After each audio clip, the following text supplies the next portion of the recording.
transporte público en Venezuela, específicamente secretario del Comando Intergremial del sector transporte y preside también el Frente Unido de Transporte, esto en el estado de Aragua. Antes de ir a la pausa, hablábamos de lo más reciente, de esos últimos encuentros que han tenido con el Ministerio de Transporte, un comunicado donde puntualizaban 3 aspectos que son clave para este gremio en nuestro país. También detallábamos, bueno, que ahí están involucrados todas las mesas técnicas en diferentes partes de Venezuela, pero que esto agrupaba las principales inquietudes del gremio transporte. Bueno, mira, existe en el sector transporte lo que se llama un órgano nacional de transporte. En la última reunión que tuvimos con el vicepresidente de los servicios, se dictaron 5 mesas, de ahí se reunieron 4.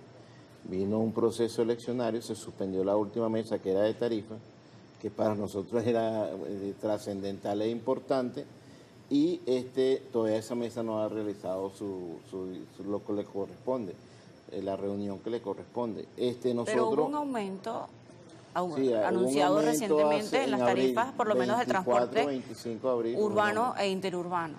Ese aumento, que fue bastante poco, ya la devaluación del Banco Central de Venezuela lo pulverizó totalmente, lo acabó. Ya prácticamente quedamos muy por debajo de lo que realmente necesitamos. Y nosotros le estamos pasando al Ejecutivo Nacional, ya ha recibido el 30 de julio 3 propuestas básicas, ¿no?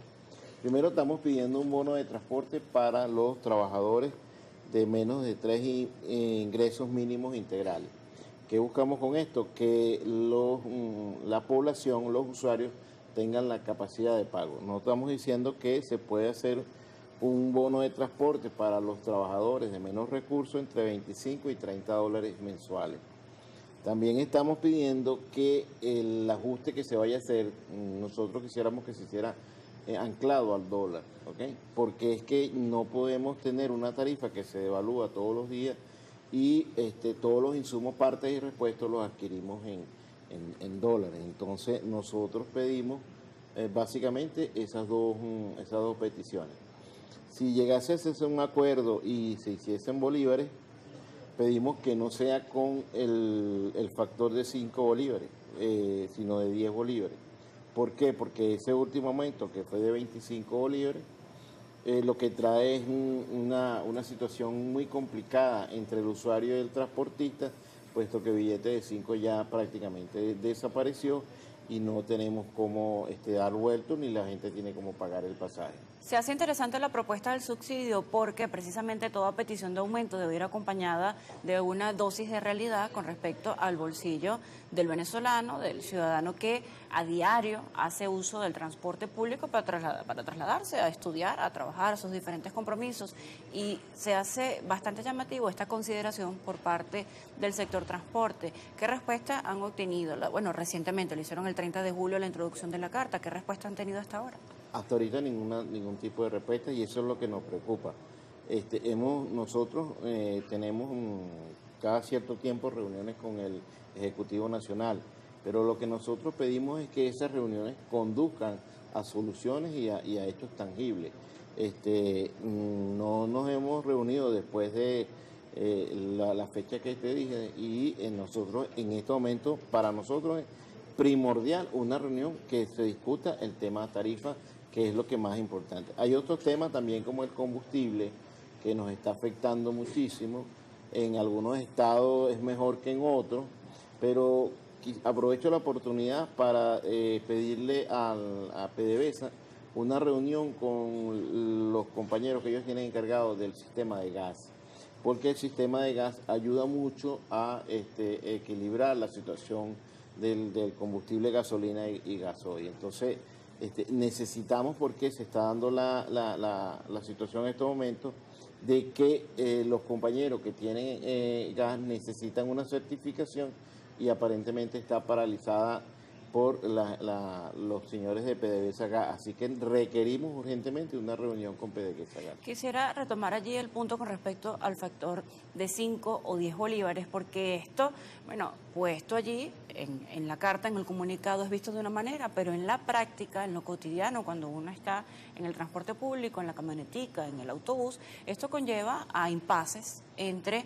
bueno, el prestador de servicio y el usuario lleva a impases, incluso hasta agresiones verbales, físicas, por un tema de un billete que puede que circule o no circule, o que en ese momento no lo tengan a la mano, pero no termina siendo culpa del usuario. Esto termina generando un impasse, un tema que parece ser bastante cotidiano en diferentes partes del país, que también le consulto cómo se ataca este tema.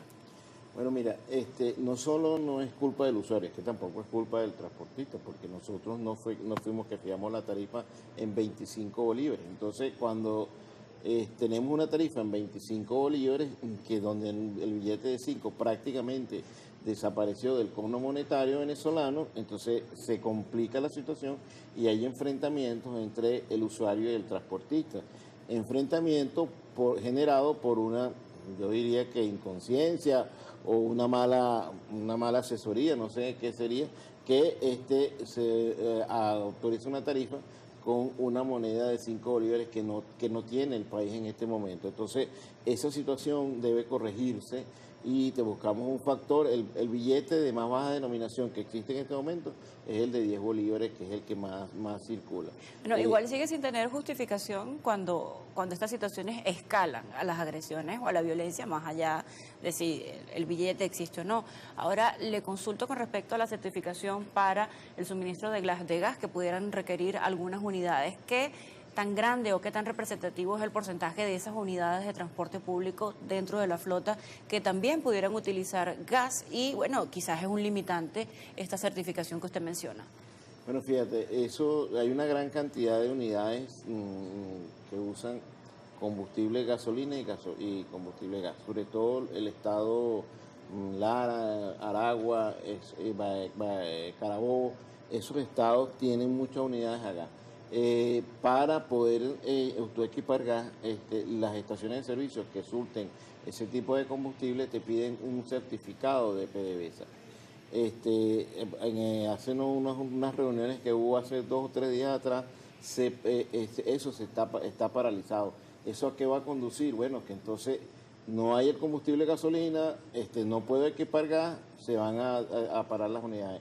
Y ahorita nosotros tenemos un porcentaje que puede variar diariamente dependiendo de cuántas unidades se paren por cuestiones mecánicas, entre un 40% de la capacidad real del sector.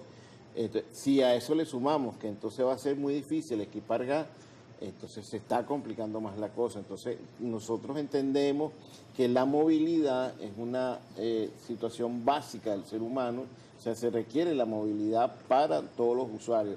Entonces el gobierno tiene que de alguna manera ayudar o coayuvar a que esa movilidad sea factible. ¿Cómo coayuda? Bueno, donde el combustible tenga, digamos, mayor prioridad, el transporte público, y que los acuerdos de alguna manera lleven a mejores situaciones en el sector transporte. Desde, la comprensión de las peticiones que se hacen desde el gremio, también me gustaría consultarle cuáles son, no las peticiones, sino las propuestas que hacen para trabajar de manera conjunta con las autoridades, también para prestar un mejor servicio. Vamos acá a lo cotidiano, a lo local, por ejemplo, en Caracas, lo que conecta al municipio Sucre con Chacao, también con el municipio Libertador, constantemente se ve el abuso por parte de los prestadores de servicio en lo que es la avenida Francisco de Miranda.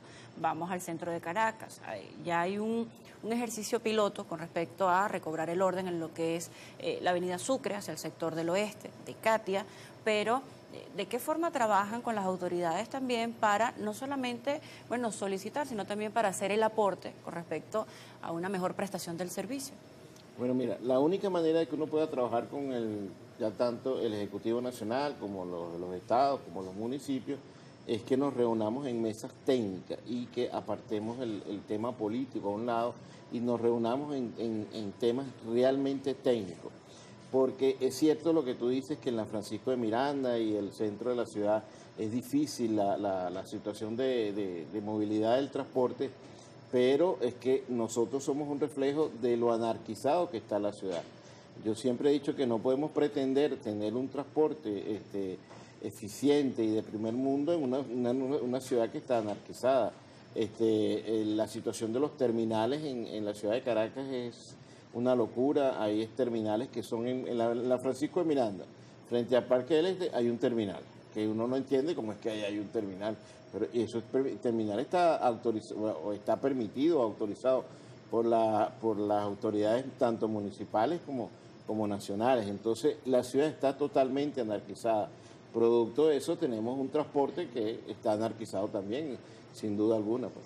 También cuando hemos conversado con voceros que tienen que ver con el área de transporte y áreas municipales en diferentes espacios, tanto de Caracas, Distrito Capital como Miranda, hablan de la existencia de ordenanzas, hablan de la mejora y de la aprobación de nuevas normas para regular estos espacios, pero reiteran el señalamiento al prestador de servicio con respecto a la violación de estas normas. También, más allá de lo que es la conversación y en los aspectos técnicos, ¿cómo va el entendimiento entre el gremio y las autoridades? Bueno, como te dije antes, no hemos tenido reuniones, a veces no podemos llegar a acuerdos porque, digamos, el interés de nosotros es mejor tener un mejor servicio, lo debería ser también el del Ejecutivo Nacional, pero entonces tenemos que ceder. Fíjate la situación que se presenta, por ejemplo, en el caso de cuando se está hablando de anarquizar el transporte, la situación de Plaza Venezuela. Había una situación anárquica, se inauguró un terminal nuevo, sin embargo ahí hubieron situaciones que parece que no se previeron y al principio fue bien difícil. ¿No? Entiendo que ahorita ha mejorado un poco esa situación, pero eso requiere, vuelvo y repito, una de las cosas que creo que no debe hacerse es politizar un servicio tan técnico y tan importante para la ciudadanía como es el transporte público. Entonces debemos trabajarlo a nivel técnico, independientemente de la condición religiosa, política de cada quien, debemos trabajarlo a nivel técnico para que pueda dar resultados. Y no solo el transporte depende el transporte depende también de la ciudad en la que está, de los estacionamientos, de la vialidad, de todo eso depende del sector transporte para que sea eficiente.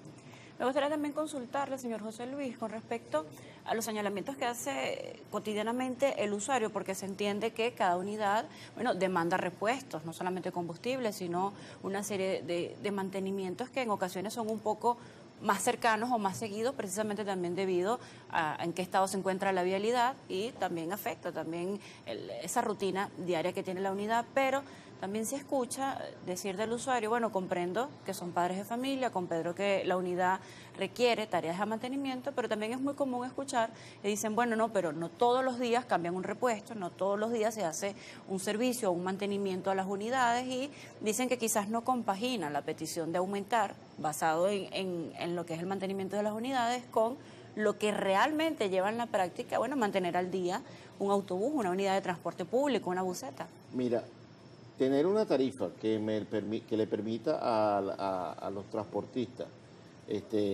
reponer unidades, mantener las unidades a todo dar, requiere en este momento requeriría una tarifa de 80, 60, 90 centavos de dólar. Eso es en este momento para el país imposible. Así que yo lamentablemente tengo que decir que la tarifa que se acuerde vamos a seguir teniendo las unidades que tenemos porque no hay una política integral de transporte que nos lleve a una renovación del parque automotor. Nosotros requerimos entonces de que esa tarifa sea reconocida, sea digamos hecha anclada al dólar para nosotros poder tener un equilibrio económico, porque si no, no tenemos eso. Es cierto, las unidades están en unos estados que nosotros no quisiéramos tener, pero tampoco tenemos los ingresos que necesitamos para poder tener unas unidades bien. Nosotros pasamos de ser uno de los países de mejor transporte público en Latinoamérica, creo que ahorita tener el peor transporte público en Latinoamérica. Allí nos hemos quedado sin tiempo, ya vamos a finalizar la entrevista, señor José Luis, pero quisiera tocar que durante los últimos 5 años, a pesar de algunas adversidades económicas, tengo conocimiento de algunas oportunidades de crédito para la renovación, para la adquisición de unidades de transporte, para ya sacar de circulación unas que estaban en pésimo estado, en condición inaceptable, aún cuando hay limitaciones de acceso al crédito para otros rubros, para otros espacios en el país. Recuerdo que el sector transporte tuvo diferentes hitos de asignación de créditos, de unidades y también de las proveedurías de las bodegas para repuestos. ¿Qué ha pasado también con la continuidad de esos beneficios? Esos créditos que se dieron fueron en el Fondo Nacional de Transporte Urbano y bueno, te digo que no hace 5 años, hace muchos más años atrás que eso se estaba dando. En este momento no existe ningún plan de renovación de flota, es prácticamente imposible renovar una flota. Las proveedurías prácticamente ya desaparecieron, hay algunas experiencias que se están tratando de dar a ver si se logra poder tener una proveeduría. Para tener un buen transporte público tenemos una estructura de costo y como te dije antes, eso requiere de una tarifa y por eso estamos pidiendo para el usuario que se le dé un bono de transporte, a ver si podemos mejorar la tarifa y entonces ir poco a poco mejorando el transporte público. Pero ahorita no hay una política integral de renovación de flota, no existe porque no hay la posibilidad económica. Gracias por acompañarnos en Primera Página. Ya próximamente estaremos conociendo los detalles o los resultados del próximo encuentro de esta comunicación emitida al ente regulador del sector transporte, el Ministerio de Transporte propiamente. José Luis Trocel, secretario del Comando Intergremial del Sector Transporte y presidente del Frente Unido de Transporte, esto en el estado Aragua. Hacemos una pausa, a la vuelta más contenido en Primera Página.